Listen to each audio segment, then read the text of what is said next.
Umunsi wa 26. Gukura kuko kunyura mu bishuko.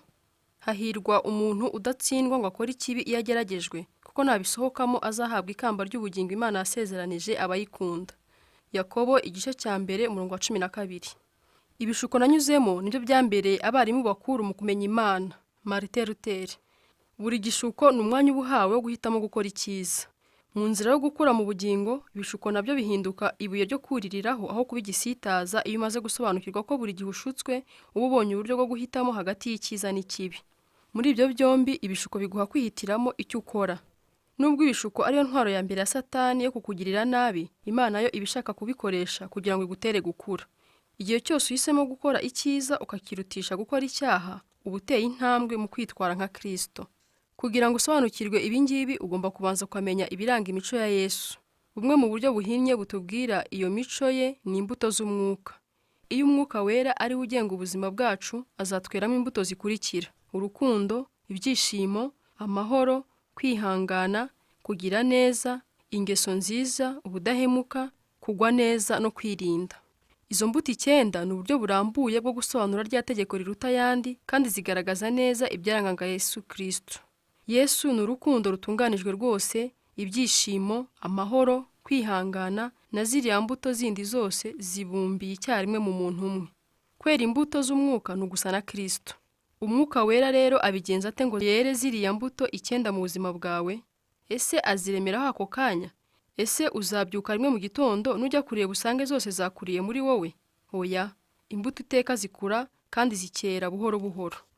Amagambo akurikira akubiyemo rimwe mu mahame y'ubugingo akomeye ukeneye kumenya mu buzima. Imana ikuza imbuto z'umwuka muri wowe, yemera ko unyura mu bibazo bituma ugeragezwa ukageza aho wumva wagendera mu ngeso zitandukanye n'imbuto z'umwuka Imana ishaka ko wera. Gukura mu mico iteka bisaba guhitamo, kandi ibishuko bitanga uburyo bwiza bwo guhitamo. Urugero, nk'Imana ishaka kutwigisha gukunda, ishyira mu nzira yacu abantu badakunditse. Si ngombwa kugira imico myiza ngo ushobore gukunda abantu beza n'abagukunda. Imana itwigisha kwishima, iducisha mu mibabaro tugeramo tukayihindukirira. Kugubwa neza biva mu buryo ubayeho, ariko ibyishimo nyakuri bituruka mu buryo ubanye n'Imana. Iyo Imana ishaka gukuza amahoro muri wowe, ituma ibintu bitagenda nk'uko wateganyaga, ukanyura mu bihe by'akaduruvayo n'umwijima. Biroroshye kuba umunyamahoro iyo wicaye neza wirebera izuba rya kiberinka mu gihe cy'akagoroba, cyangwa iyo uryoshye mu biruhuko. Twiga kugira amahoro nyakuri iyo duhisemo kwizera Imana mu bibazo bidutera guhangayika cyangwa kugira ubwoba. Ni muri ubwo buryo no kwihangana biza iyo tunyuze mu bihe bidusaba gutegereza kugeza aho wumva warakara cyangwa ukavuga nabi. Imana ikoresha ibintu bihabanye na buri mbuto kugira ngo iduhe guhitamo uko twitwara. Ntushobora kwihandagaza ngo uvuge ko uri mwiza iyo utari wageragezwa ngo wumve ushaka kuba mubi. Ntushobora kuvuga ko uri mwiringirwa niba utarigeze unyura aho washoboraga kuba umuhemu. Ubudakemwa buzanwa no kunesha ibishuko byo kuba umuriganya. Kwicisha bugufi bigaragara iyo twanze kuba birasi. Kudacogora bizanwa no kunesha ibishuko byo gucika intege. Igihe cyose unesheje igishuko uba urushijeho gusa na Yesu.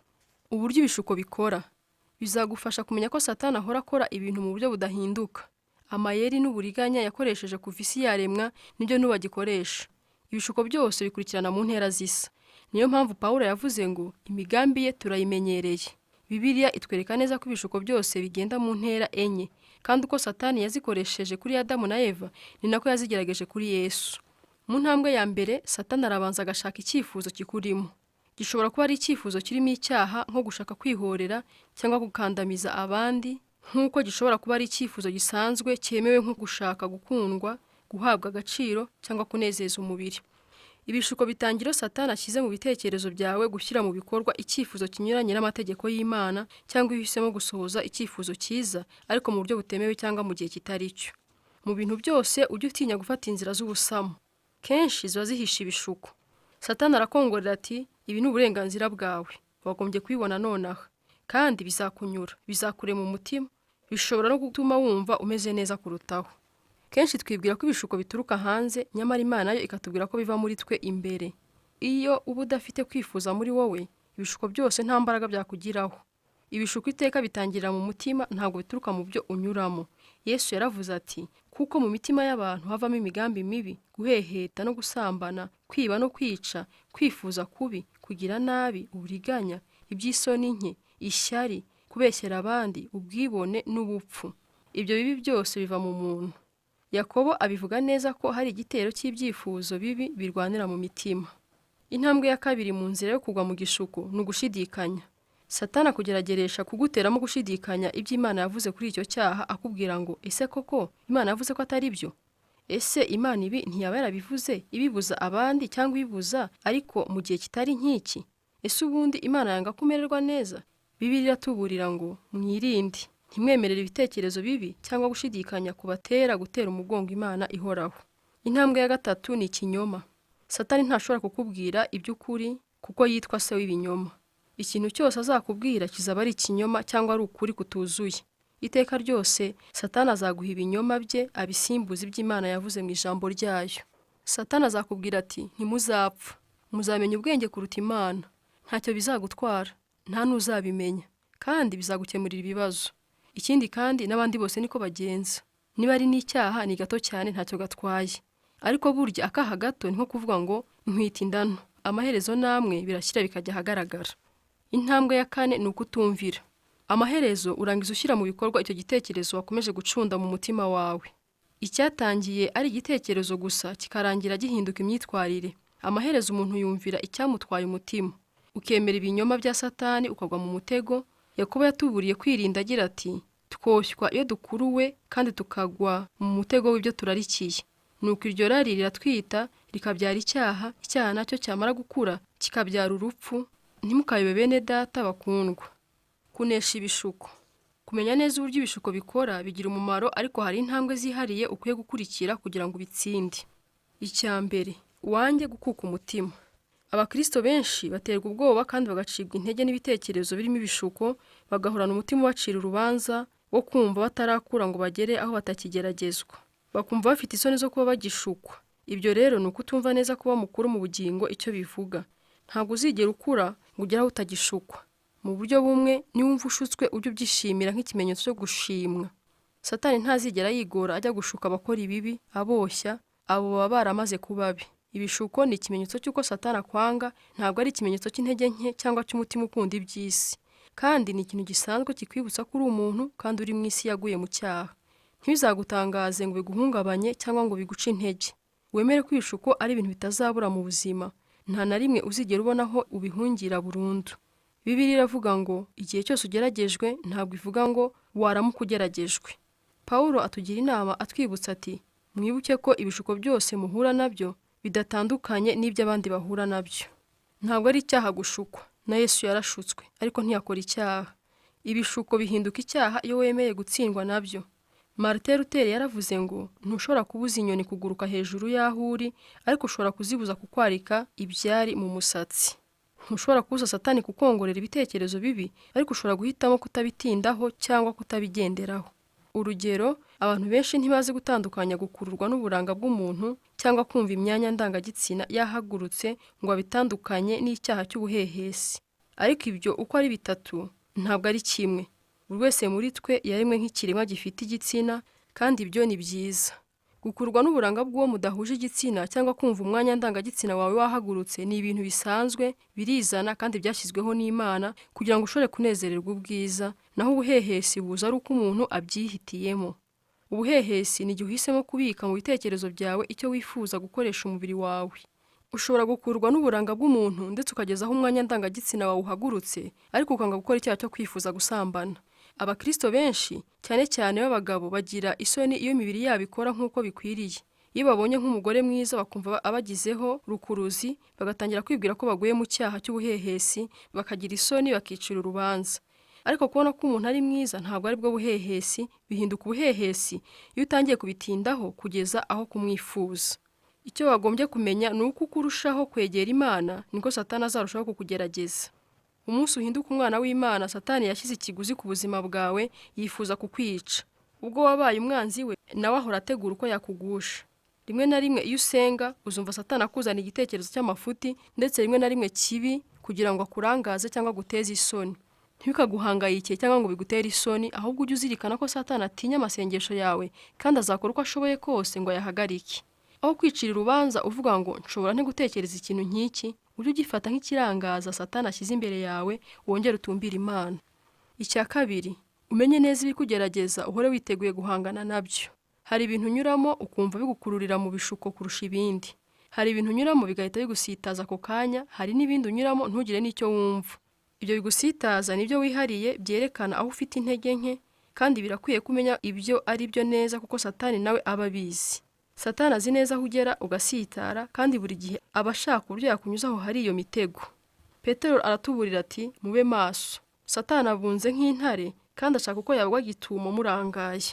Ujye uhora wibaza uti nshukwa cyane iyo ndi kumwe nande, iyo ndi kumwe n'inshuti zanjye, abo dukorana, ikivunge cy'abantu ntazi, iyo ndi jyenyine. Wongere wibaza uti nshukwa cyane iyo meze nte mu mubiri. Birashoboka ko ari igihe uba unaniwe, uri wenyine cyangwa ufite irungu, igihe wigunze cyangwa uhangayitse. Birashoboka kandi ko biba igihe wagize ikikubabaza, iyo ufite umujinya cyangwa uhagaritse umutima, cyangwa iyo wishimiye intsinzi cyangwa wumva unezerewe mu buryo bw'umwuka. Wagombye kumenya neza uburyo bwawe bwihariye bwo gushukwa, maze ukitegura kwirinda ibyo bikugusha uko ushoboye kose. Bibiliya itubwira kenshi ko dukwiye guhora twiteguye ibishuko kandi tukabitsinda. Pawulo yabivuze neza ati ntimuhe Satani urwaho. Kwitegura uburyo uzahangana n'ibishuko biguha kubinesha. Ujye ukurikira inama tugirwa n'umwanditsi w'imigani ngo utegure neza ibyo ukora byose, wirinde ikibi kandi ugende udakebakeba.